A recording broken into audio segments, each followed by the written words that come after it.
Welcome to the Pivot PRN Podcast. I'm your host, Cecilia. And I'm your co-host, Connie. We are both nurses who dare to dream beyond the bedside, and we're ready to share our experiences and those of others who have found themselves at a crossroads in their careers. Every month, we'll bring you authentic conversations filled with practical tips and wisdom to help you better navigate the twists and turns of a scary career transition. So, if you're ready to make a change, you're in the right place. It's time to take control of your life, PRN style. Ready for your pivot? Let's do this. All right. Hello, Pivoters. Welcome to the Pivot PRN Podcast. I'm Connie Betts. And I'm Cecilia. And we'd like to introduce you all to our first podcast guest ever, Pauline Luong Carbajal. Yay! Hey! Hello. So, little introduction. There's no one simple way to describe her, and that's what I love about her. She defies labels. She's a powerhouse female, one of my best friends I've known since 6th grade, which is like more than 20 years ago, if you can believe it. She is my matron of honor, a creative, a scientist, business owner, and just a multi-passionate woman. And honestly, so much more than what I just said. So, Pauline, if you could tell the audience a little bit about yourself and where do you find yourself in this moment of life? Sure. Well, thank you for the amazing introduction there. I've never been introduced with such acclaim there. And yeah, I guess that really sums it up, that I have done a lot of things. And yeah, I guess I've put a lot of labels on myself, and by doing so have defied labels. But my own description for myself was much more simplified, where I just labeled myself in terms of a career, like most of us do. I call myself a clinical research operations and marketing consultant currently. But in previous lifetimes, I was a bioengineer, I was a project manager, I was a graduate researcher. And then I think I've really merged a lot of that together into something that fits who I am. Your biggest pivot in your career or life? I feel like where I've gotten to today has been a gradual transformation, but there have been moments in my life that were big changes, big disruptors. And the first one I can think of is grad school. I was pursuing kind of a traditional scientist/engineer route and went to grad school to do research. And I honestly kind of just pursued it without a true passion for it. And I really discovered that I struggled with it. And I've really come to terms with that. And I understand that it was an indication that I wasn't going in the right direction for me. And there was a big moment where it was a very stressful period in my life. I thought I couldn't do anything. And I mastered out of my PhD instead and started pursuing a different pathway in industry. And I think that was kind of like the first pivot that I had, going away from something that I had spent so much time and energy learning about, right? I dedicated my college years to pursuing this researcher pathway, but it wasn't what I wanted. So I'd say that's my first big pivot. Interesting. Now, following up with that, you said that this is an area that truly wasn't your passion. What were some signs, or like, how did you realize that this area, your PhD, like, wasn't your passion, in case some of our listeners are going through a similar struggle? I think what I discovered now that I reflect back on that period of my life is really listening to where I was happy and what I was looking forward to doing. So at that time, I was not looking forward to going into the lab and being isolated from people and working with cells. Thrived when I was with people and interacting with them. And in addition to that, thriving when I was making processes and improving things. So throughout all of my college years, I've seen this through line through everything I've done, which is being a part of community, being with people, and engaging with people. That's kind of where I started seeing my interests come alive. And I was introduced to a new career field called clinical research, just happenstance, as a fellow intern of mine was pursuing that.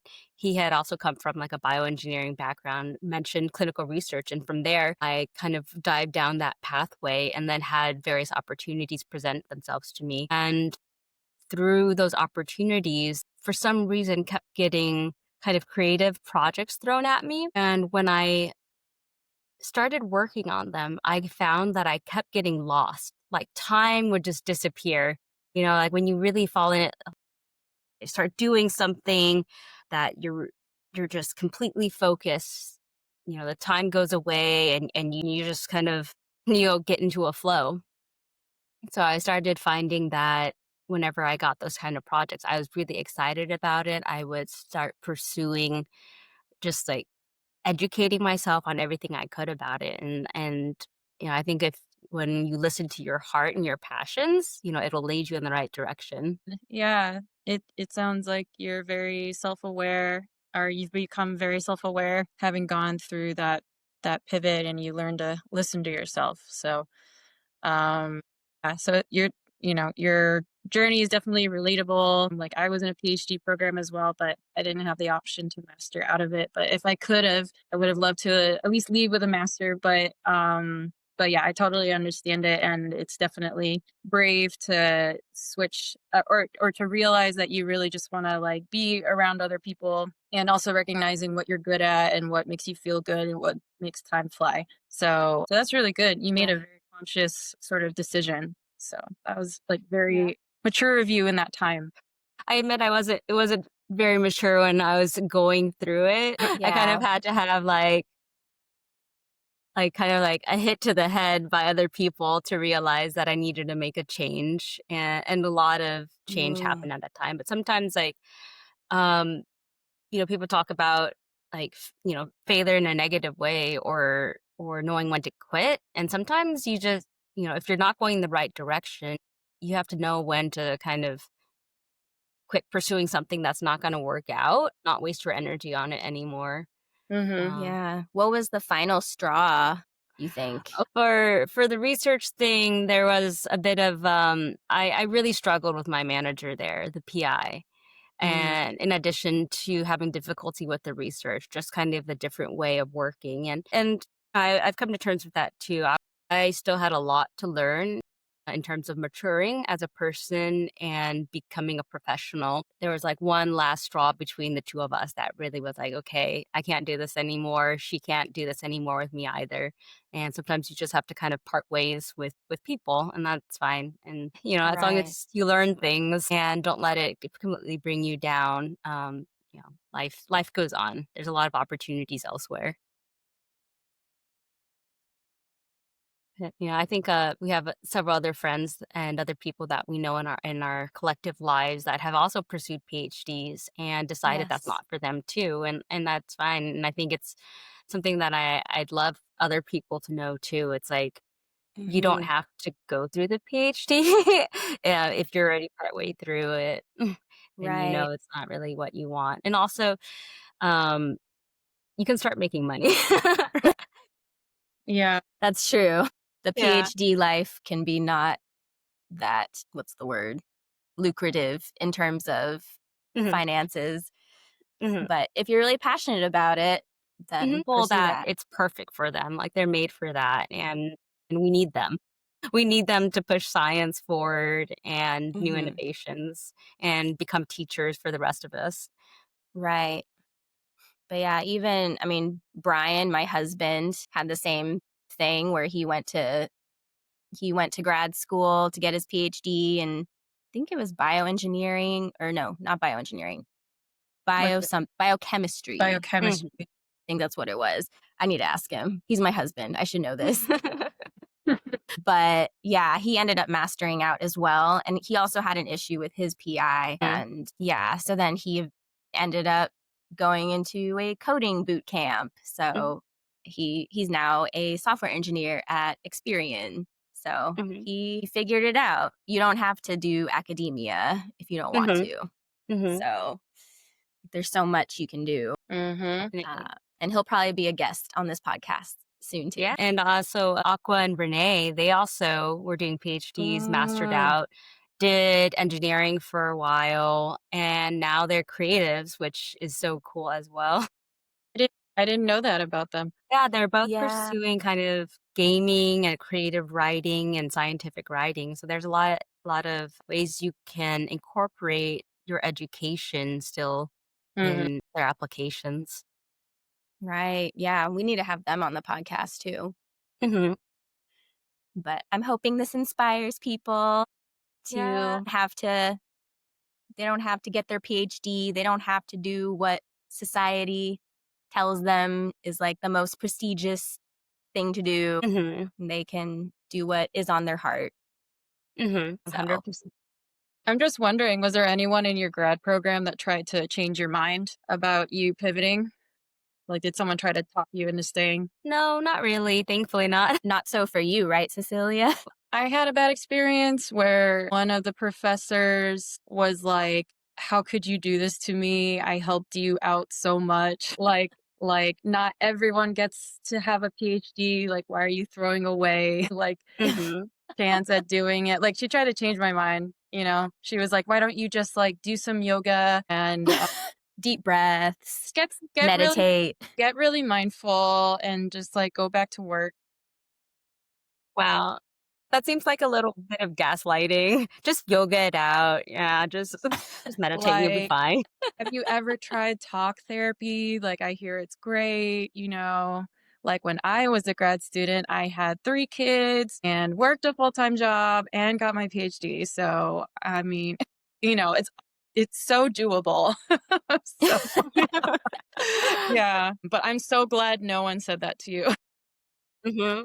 Yeah. Yeah. I mean, like all that stuff is helpful, but there's like, I saw a post recently that was saying how society teaches that wellness for women is doing yoga and deep breaths and doing girls' night and things. But really, what it is having the right societal supports for women or having your community support.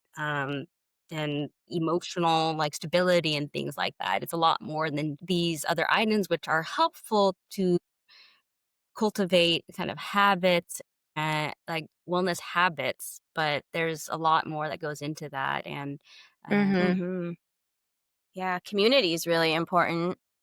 That's something I would like more of. But I mean, you guys are part of my community, mhm. but Yeah, we're sometimes I there for each feel other. there for each other. Sometimes I feel like isolated though when I'm just like working really hard on my business or whatever. But yeah, that's when networking is good and just Mhm. trying to be a part of a collective. Yeah, or going to really fun conferences in Los Angeles helps Yeah. Yeah. with the isolation. Of Yeah. what was Segue, this you mean to say? conference? What is this conference you speak of? I don't know. It was just a little event called Canva Create, and Ooh. I met up with 3 of my friends there, and it was really nice. Who are those friends? Oh, their names were Pauline, Connie, and Jen. Yeah, and it was so much fun. Yeah. What were some of your thoughts about Canva Create, Pauline? Yeah, that was a really awesome event that we all that it was so cool that we all got to go together and collectively, right? We all have our own businesses, and as we were saying, building your own business, being a contractor or a freelancer can be so isolating, and it was nice that we were able to converge and collaborate and commiserate about this entrepreneurial lifestyle that we're following by going to Canva Create. So it was really cool. We got the notices about Canva Create a couple of months ago, and we just threw it out there. Said, "Hey, let's all meet here. It's happening in LA. It's an easy flight for me, an easy drive for you all," and we made it happen. Yeah, it was amazing. You just felt that energy, like the creative energy when you walked in. Mm-hmm. And it was just cool to see everyone unified by wanting to create. And I don't know, just do creative stuff. Yeah, the whole event, like leading up to it with preparing the agenda, we were trading notes on what sessions we were going to attend and Yeah. kind of strategizing. And it was interesting also to see the different interests that each of us had based on the the sessions that we were going to. Like, yeah, we're all creatives and we're all doing some kind of marketing thing, but within the marketing world, there's actually so many different avenues you can pursue in different specialties. And that was kind of highlighted at Canva, where you can go, where we learned and that there's like a lot of teachers using it and Yeah. not just marketing agencies. Yeah, And there's that's just, true. there was, it was Mm-hmm. and it exposed to us how much Canva has permeated society and brought design to the masses, right? Like Right. It's like everyone can be a democratized designer it. now. I know. It's like I feel like a graphic designer, Mhm. even Yep, like though, everyone yeah, can. I know. It's really cool. And now after going to the, what was it? It was like where you could see the different Canva integrations that I forget what they called it. The marketplace, I think it was, where Mhm. they had like the Dropbox Uh-huh. area and they had like Like MailChimp like shop and all Oh, deck. these. right. Mhm. Right, yeah, all those different booths, like, Mhm. that was kinda cool because then it made me think of, like, "Oh, I could integrate Canva with my Dropbox," or, Mhm. like, I use Klaviyo for a client, and I now integrate my Canva with her Klaviyo, so I could just easily drop my Canva creations into her newsletters, just, like, so easily. Yeah, so it was just cool to, like, learn all that because it's like, wow, like, my workflow is so much easier now. Mhm. Yeah. So The integrations and workflow things, it all improves the efficiency that you can work at, especially like obviously the all the new AI stuff that they're bringing in, right? Like mm, you can yeah, multiply the work and the content that you generate out there. right. Yeah, and I just thought the idea of AI, which a lot of companies are now embracing, I thought the idea that AI as, like, augmenting your creativity versus taking away from it, I thought that was Mhm. pretty cool Mhm. because a lot of people think AI is oh, like, it's not creative. You just plug in an input and it tells you, like, this Mhm. is what you can do to, like, create, this is what you can create. Like, it does the work for you. So people think it's, like, not creative, but, Yeah, it's just another tool in your tool belt, right? To yeah. achieve an objective. And it's something that we kind of have to work with and embrace within bounds because I Mhm. struggle with this a lot too, because I am an artist and I'm also integrated with an artist community. And there's a lot of pushback against AI, right? Because it Right. is eating artists' work and then other people can basically take from that. So there's a lot that AI can be used for in art and creativity, but we can't rely on it as a crutch and a replacement Yeah. for the work that we put out there. And I think I've heard Mhm. that a lot through podcasts and books and articles and thought leadership that I've been listening to or reading that you to draft things, don't use it as your final product. Um Yeah. and give credit where credit's due, and that's kind of like the some best practices to using AI. Yeah. I mean, Yeah. it was definitely encouraging to hear because we went to that one panel talking about how they integrated AI. I think there was like that executive from Coca-Cola. There was like an Mhm, executive from forget the other companies. I just remember Coca-Cola was there, Yeah. but they mentioned mhm, Yeah. how it shaved off like hours of work for themselves so they were able to focus on more important things like it eliminated a lot of like busy work mhm. Yeah, and they haven't shied away from using it. Like, they've really learned to make it work for them. mhm, Right. definitely. Yeah, that was the panel where we were melting in the sun. Yeah, Yeah. yeah. They gave us sunscreen Mhm. and water. Sunscreen and water. Oh my god, it was Mhm. so hot that day.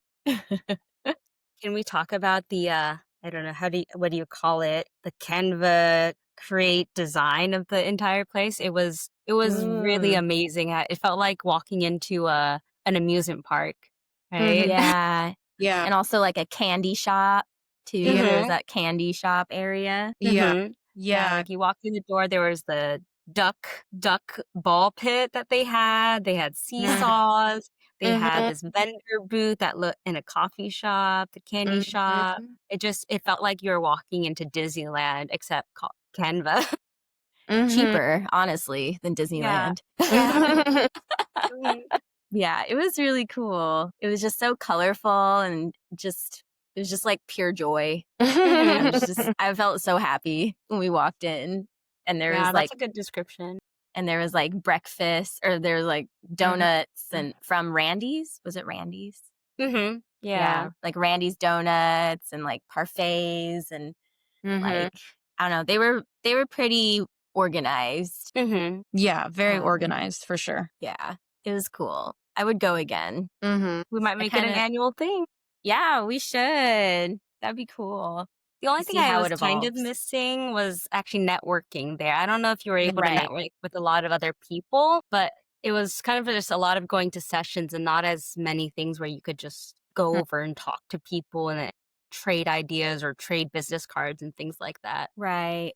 Well, you went to the after party though. You went to the Dropbox after. Yeah, that was a good. That was a. Oh yeah, Dropbox was hosting an after party randomly at like some studio nearby, and it was cool. They had really good food, and like a DJ. There was like a whole like a cool. I don't know. The DJ was like 14 years old or something. Like, he was really young. It was like a family business, and I think probably the dad or someone like owns it, and he was having his son or nephew play for a bit, and it was so cool because they hired a lot of local talent, right? And it brought up the small businesses there too that I think also use Canva and Dropbox and things like that to promote their businesses. So we got to meet a lot of really cool and like genuine, small business owners through that party. Yeah, it was cool. It was a small space, and there was like a little VR place or a little VR. I don't know what they were VRing, but you didn't. You could like DJ, VR your own like DJ set or something. Right, that's what it was. It was like you do your own DJ thing. But yeah, it was interesting. It was cool. That was probably like the most networking we did, and that was after Canva Create. So yeah, I know they had those sessions where you can schedule, like one of the sessions you could schedule was like a coffee, or like you meet up at the cafe or something. And you can talk with like people in your industry, but they were all like, I think they were all what's the word? They were all filled. They were all booked by the time I looked at it. Yeah, I think I passed by one that said it was a networking kind of session for nonprofits or something like that, and there's one for like teachers.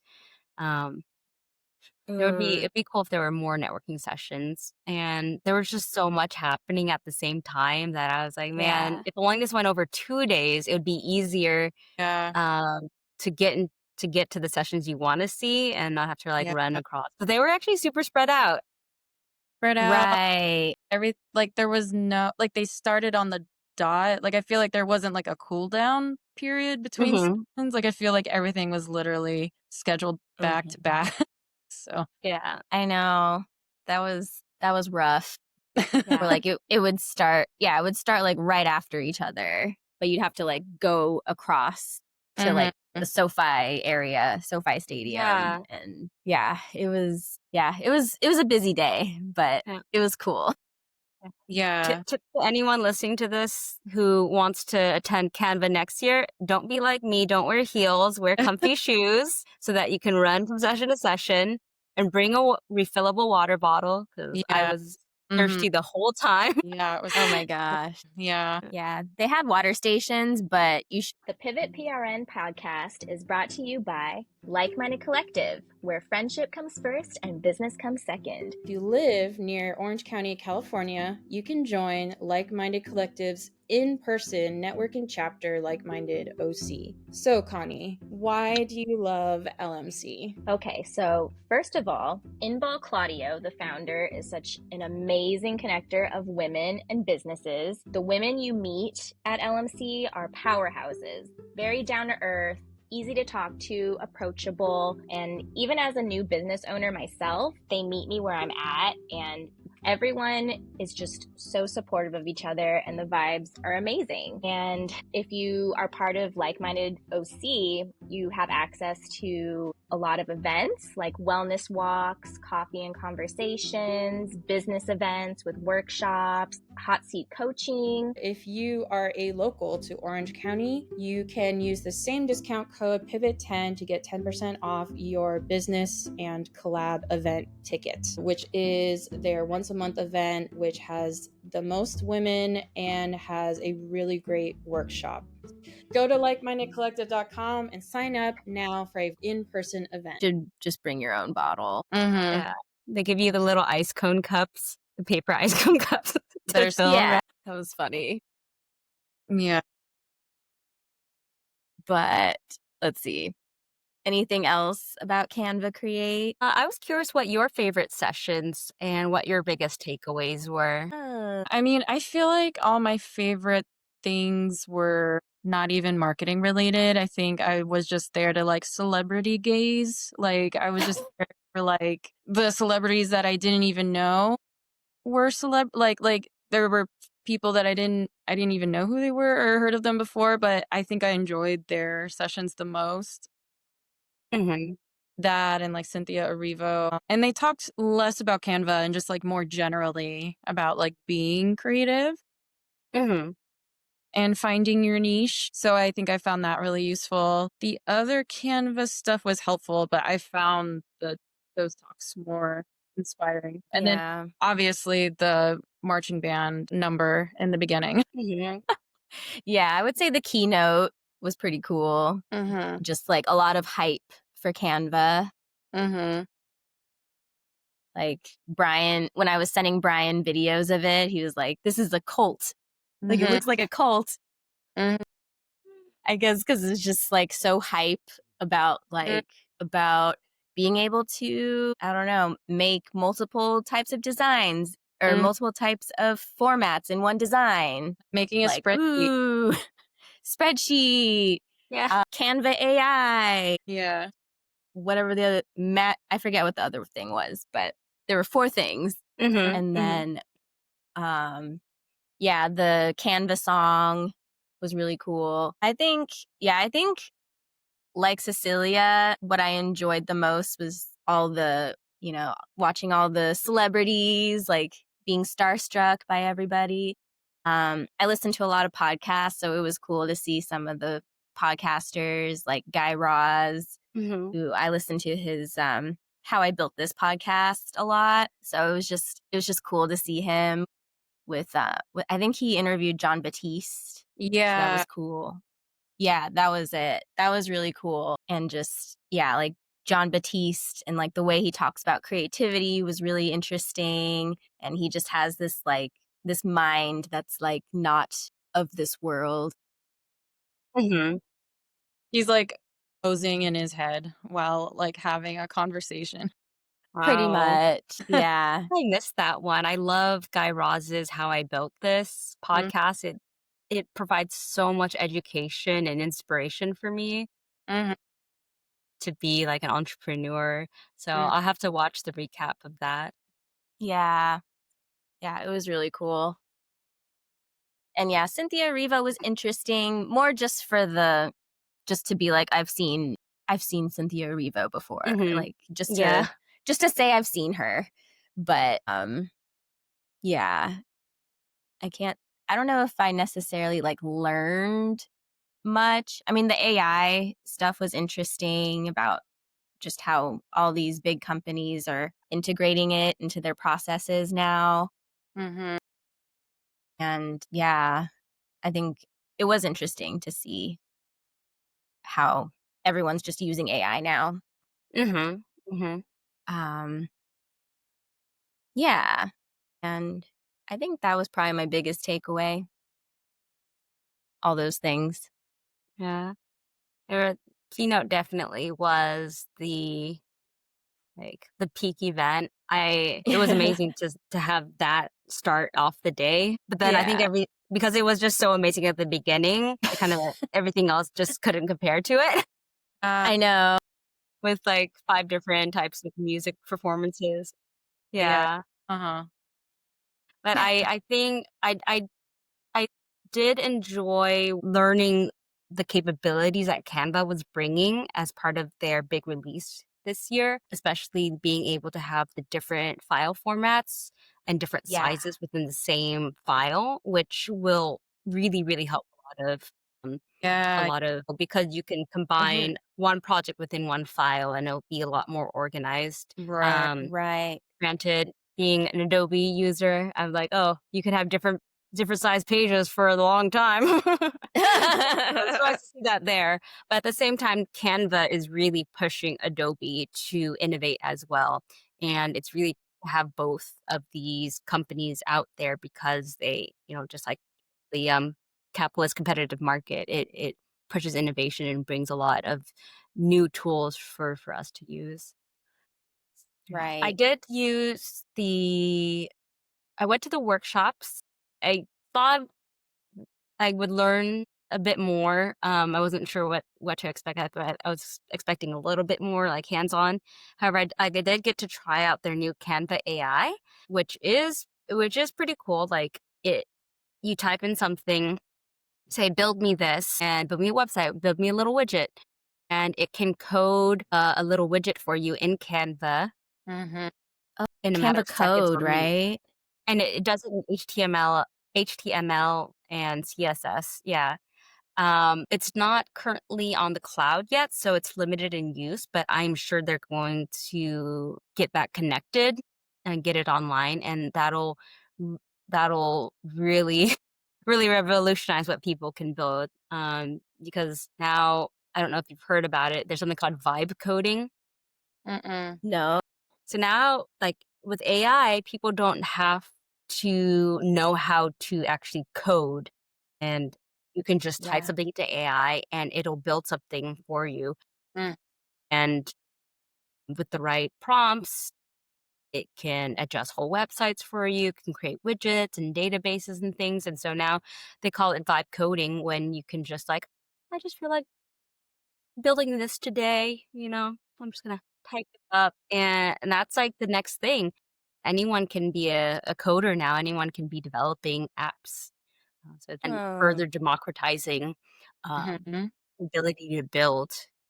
That's really cool. I wonder that's a new term. I wonder how Brian feels about that. Yeah, ask him. Well, I mean, he's honestly told me, because like with my clients, sometimes I have to code something like on their like Shopify website or whatever, and Brian, my husband, will tell me like, oh, just like use AI. Like he loves AI, so he's like, yeah, just tell AI that you want to embed this like YouTube video in this website. And like I think he's embraced it pretty much. Like he thinks it's cool. So, but I don't know, maybe there's some more traditional coders that think it's cheating or they're not that excited about it. Yeah, there was the threat of obsoleting their position. I know. Yeah. It is a little scary that AI can replace a lot of jobs. But yeah, not our jobs. Not if you figure out how to use AI, then you'll still be useful. Yes, use it as a tool. Yeah. I do question that a lot too, where I was like, man, with all the the AI and the other tools, how do you continue to make a place for yourself in the world, right? As there's a lot of people who are super skilled at marketing and doing all this stuff, and you kind of just need to stay on top of the tools so that you don't kind of fade it into what's the word? Obsolescence. Obsolescence, yeah. Yeah, that is true. During your pivot from being a PhD candidate to, I guess, what you're doing now, like what have been some of the biggest struggles that you faced? I guess kind of finding a place. After I left my PhD, I tried doing kind of like a quality engineer role for a while, and that also was a little bit boring. People also couldn't figure out what to do with me. And I continued down the clinical research track, and I think that's where I started to find my place. And then as I had some opportunities to do some marketing projects in those new positions, I started to recognize where, I started to recognize like what I like doing, right? Which is kind of like that marketing stuff. And sorry, I kind of went off the question, but the hardest parts, right?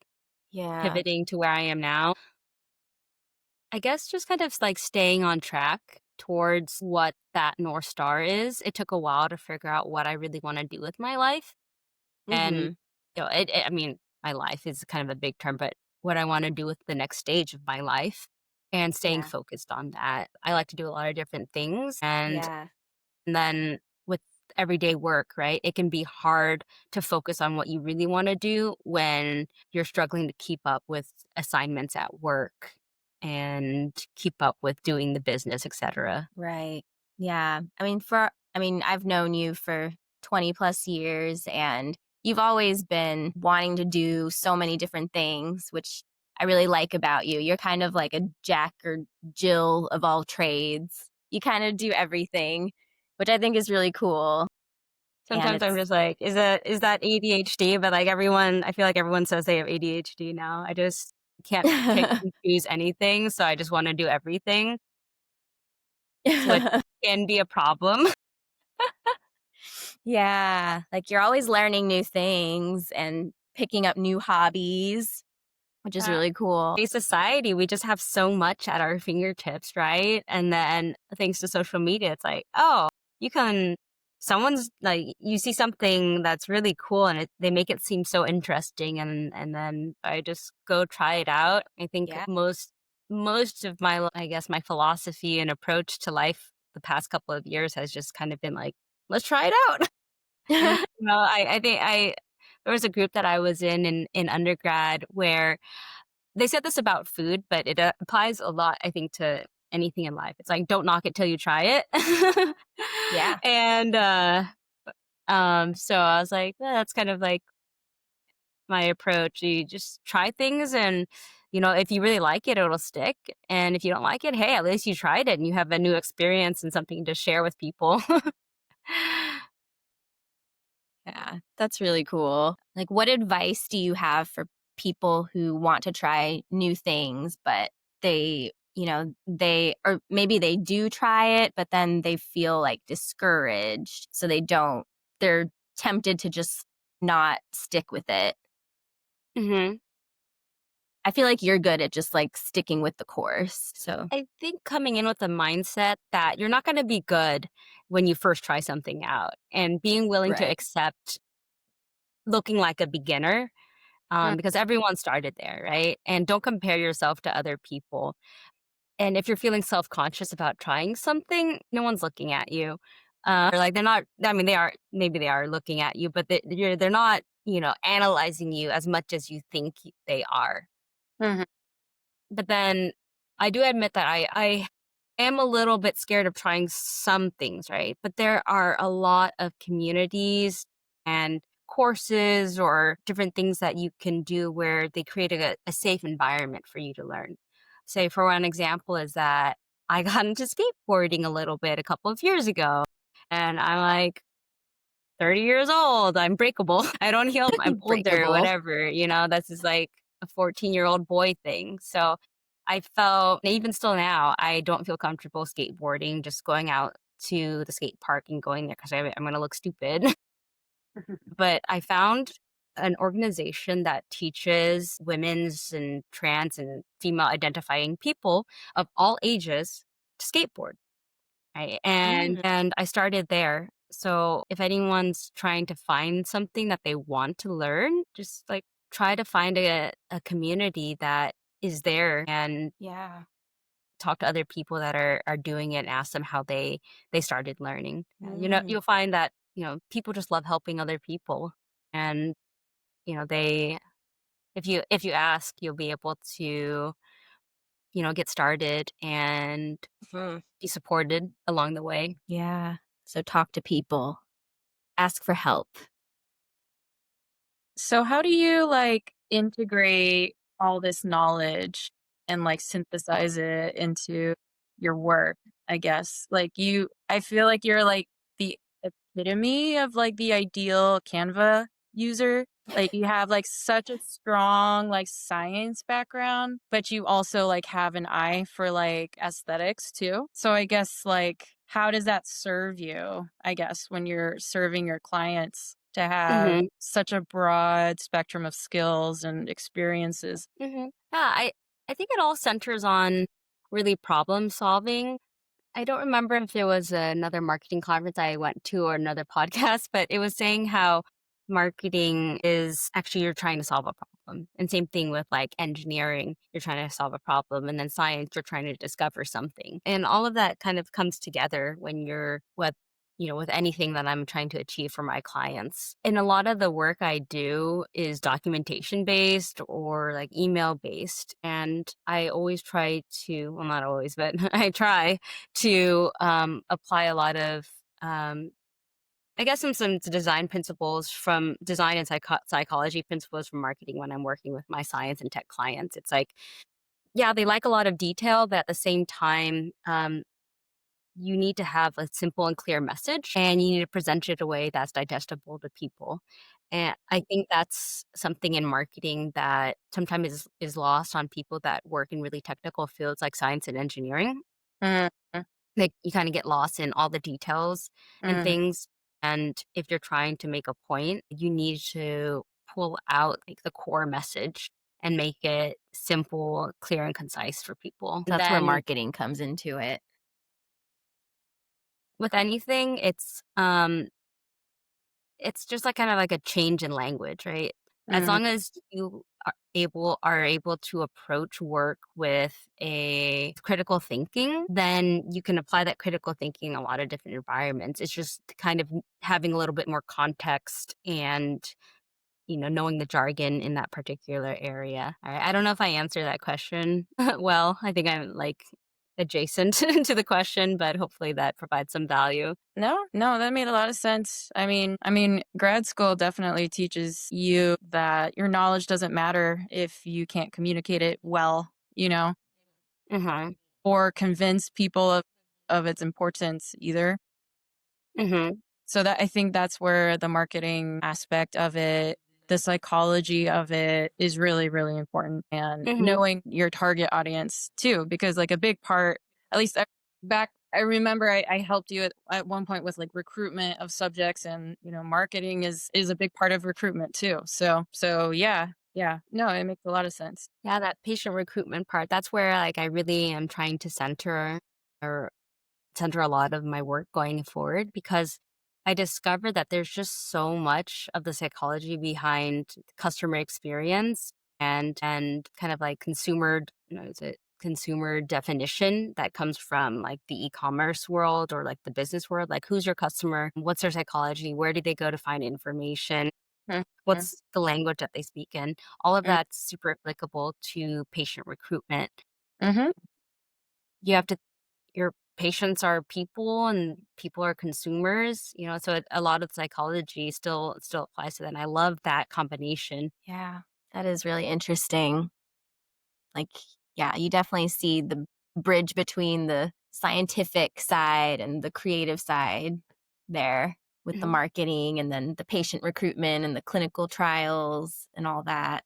Something I've seen a lot with like science and engineering people is that it's like they have this mindset of, oh, if we build it, it's good, the science works, or like the proof is there, it's for but itself. it speaks for itself. But yeah, you need to be able to communicate that to the world and entice people to come to you and sign up for, what you're selling. Otherwise, you won't gain traction or be successful. I mean, there's some products out there that it just magically people just start picking it up and are like, oh, this is great. And word of mouth, it shoots off. But a lot of it takes advertising work, takes word of mouth, takes investment into marketing. Is there an example of something that you marketed for your clinical research clients? Yeah, basically, it's marketing the clinical trial, and Like, what did so you do specifically? So you can think of it like, so a clinical trial is kind of like a service, right? And we need patients to come in and sign up for it. But there's a lot of obstacles towards that. There's fear. There's not even knowing that it exists. There's time constraints for these people. And so you have to think about all of that. And then you have to design and you have to think about the people that you're trying to recruit into the study, whether it be the different types of demographics that they come from, and then where do they go for information. Then you have to create advertising material to reach out to them. And it's not all the same. Some studies, you primarily have to rely on digital platforms to find those patients and get them into your studies. But there's other studies where they have a really strong relationship with their doctor, and you'll want to recruit patients to those studies through that relationship. And so you have to figure out touch points there where you can get those patients interested in the study. And for those, we supported those studies primarily with print materials that the doctors and the nurses and other coordinators in the study could give to those patients as physical things that they could look through to understand the study. Those are some things that I did marketing wise to support the success of clinical trials. Oh, interesting. So you created these like flyers or these print materials Flyers, for brochures, Facebook ads, social media posts. We did email newsletters. It was an amazing experience because we got to work with a wide variety of stakeholders, from patient advocacy groups to kind of like nonprofit organization leaders, to people that were managing Facebook groups, to the doctors themselves, to the managers of different academic and hospital institutions, and then obviously the biotech people at the biotech companies. That's a lot of people. Yeah. That's amazing. You are badass. Man, that sounds very important. Someone's a good ass, but that's okay. Wow, I had no idea you were. Take that out. Okay. Wow, but I had no idea that you did all that. That's really cool. Like, I didn't know the scope of it. Yeah, Cecilia got a little insight into that too, and she helped support our trial by speaking directly to patients. And that's another touch point too, is that when you have to talk to patients, you have to be empathetic and informative and things like that. And that's another psychological, I don't know, skill set. Yeah. That's cool. I had no idea. I learned something new about you. We learn new things about each other every day. We got to keep it interesting, right? So as we wrap up this episode, do you have any advice, any final advice that you would like to give to our audience or anyone who thinks they want to make a big change? Yeah. I would say don't be afraid to make a big change. Take the leap is what I often think about. A big change can be really scary, but online you can get a lot of information online to get you ready for it. Then don't be afraid, even if you don't feel 100% ready, because you'll never feel 100% ready. One statistic that I think of is a job statistic that's also applicable here is that um, women tend not to apply to a job until they feel like they're 100% qualified for that job, whereas like men will typically apply for a job if they're only 70% qualified. And for women that are listening to this podcast, I would say, like act like a man, and don't be afraid to apply even if you're not qualified, because a lot of it is you're going to learn it on the job. And same thing with like entrepreneurship or a new endeavor or anything like that. You can't learn everything ahead of time. You're going to learn along the way, and those will be biggest lessons that the biggest lessons that you'll take is the ones that you actually learn while trying to do something and figure it out. That's so true. I feel like I'm learning all the time, every day. You all started a podcast. I've always loved that idea out there. Like, oh, and how cool it would be to have a podcast and invite people. And you all went and did this last year. It was just so inspiring. Aw, thank you. Yeah, I'm still learning about podcasting and just how to interview people. I mean, you're our first guest. Yeah, learning in real time. You're helping us learn a lot too. That is what I do anyways, clinical trials, right? Yeah, that's true. Trial things out. You're the subject in our trial. Yeah. Yes. And then lastly, I have a little fun activity before we end. I'm just going to ask you some rapid fire questions, and I'm going to have you answer just one word for each. All right. Okay. You ready? I know you prepared for this. All All right. So, coffee or tea? Tea. Okay. Good. Current mood? Happy and motivated. Okay. Nice. That's 3 words. Sorry, you said but one word. I'm kidding. I can't see. That's me. I can't choose. I'll take it. Your past self in 1 word. Uncertain. Okay. How about your present self? Driven. Okay. And then your future self? Content. Okay. Cool. Hopefully. And then what is 1 word that has kept you going? Like a mantra, I guess. This is more like a concept, but community. Community is something that has really moved me forward these past couple of years. Cool. And then last question. What is 1 word you want to be remembered by? An inspiration to Aw. others. You are. Oh. You already are. Oh, thank you. It's because I've been surrounded by other inspirational women. Hence, like why I have that sign up. I don't know if you can We see can it. Yeah. do it. Rosie the Riveter. Rosie the Riveter. All right. And then lastly, this doesn't have to be 1 word, but where can we find you on social media if the audience wants to connect with you? Sure. Well, I have an Instagram, but it's more personal, but I don't mind people following along. I kind of share recipes and experiences from my life, traveling and eating things and going to entrepreneurial things. So you can find me at plentiful.life. That's PLEENTIFUL.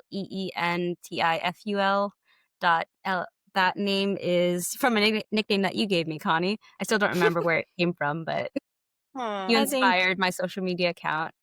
One of our other friends came up with it, but your name is Pleen. Okay, that's right. Okay, well, we'll give her the origination story. And then I am also on LinkedIn, where I post more about clinical research things and occasionally like kind of entrepreneurship and job searching. I'm hoping to kind of put more content out there on LinkedIn that help job seekers, and educate people about my industry, entrepreneurship and marketing in the future. But we'll see if that happens with all the other things I have on my plate. And you can find me by searching up my name. I'm the only person with my name there.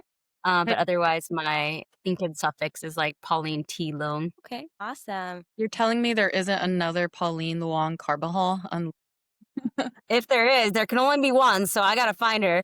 The Pivot PRN Podcast is proudly sponsored by Nova Nails, your premier destination for high-quality, semi-cured gel nail stickers and essential nail tools. Founded by the inspiring Priscilla, with whom I had the pleasure of meeting at a like-minded collective event, Nova Nails is an empowering brand led by an Asian American female entrepreneur. As a busy mom, I understand the challenges of finding time for self-care. Visiting a nail salon can be difficult, especially when arranging childcare. That's why I love Nova Nails at-home do-it-yourself gel manicure kits. With these products, I can achieve salon-quality nails at a fraction of the cost, allowing me to look and feel professional at networking events. The durability of their products is remarkable. They last up to 3 weeks, empowering me to be my own nail tech. Take advantage of our exclusive discount code PIVOT10 and receive 10% off your first order at nova-nails.co. Elevate your style today and make sure to use this code before it expires. That's funny. Is there anything else you want to share, just in general, if I missed anything? Just feel free to connect with me. I love connecting with people and trying to find ways where if there's something unique that you are good at and I find someone else that needs that skill set, that's like something that gives me a lot of joy, is connecting people that can help each other with opportunities in business. Awesome. That's really cool. Yeah. Okay. Conversation. Mm-hmm. So like I've technically had my business for about 9 years now. Creative clinical R&D, and thank you. The business itself has kind of been in not really stealth mode, but somewhat stealth mode, where I've mostly just been focusing on doing the work for my clients.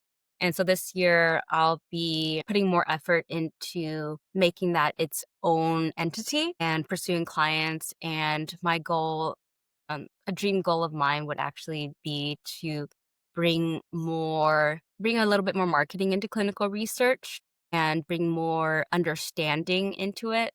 And I have a couple of ideas that I hope can revolutionize, pardon the hyperbole there, but it just is the word that fits right now, revolutionize some of the ways that we interact with patients in clinical trials and make some clinical trials something that people less scared to join and more excited to be a part of. Mm-hmm. Well, that's really cool. Yeah. You probably can't share any specifics, huh? Yes and no, but yeah, maybe in the future, maybe we'll have another interview when I've actually launched things and maybe have some case studies to share. But yeah, that's really cool. That's so exciting. Tell our listeners to stay tuned for big things coming from, what's the name of your company again? I'm sorry. Creative Clinical R&D. Creative Clinical R&D. More to come. Yes, more to come. Thanks for filling out our guest questionnaire ahead of time. Thanks for having me on. It was actually super centering to have that questionnaire. Oh, is it? It's actually very helpful. Use it as part of my website build. So you're welcome, amazing. Pauline. Yes. Some of it was generated by AI. A little bit. Some of it. Not all of it. Half of it was just me thinking of specific questions for you. Mm-hmm. But that would be scary if AI knew some of these things that you asked, these personal things.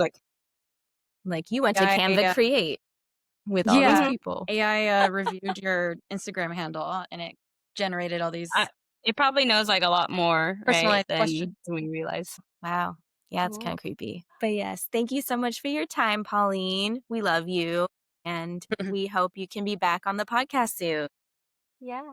Thank you so much for having me on. This was super fun. This is actually one of my dreams, one of my goals. So thanks for helping me check that off. Aww. Yay. Yay. You're helping that means we us. Have to, helping us reach our dreams too. Yeah. We have to air it soon.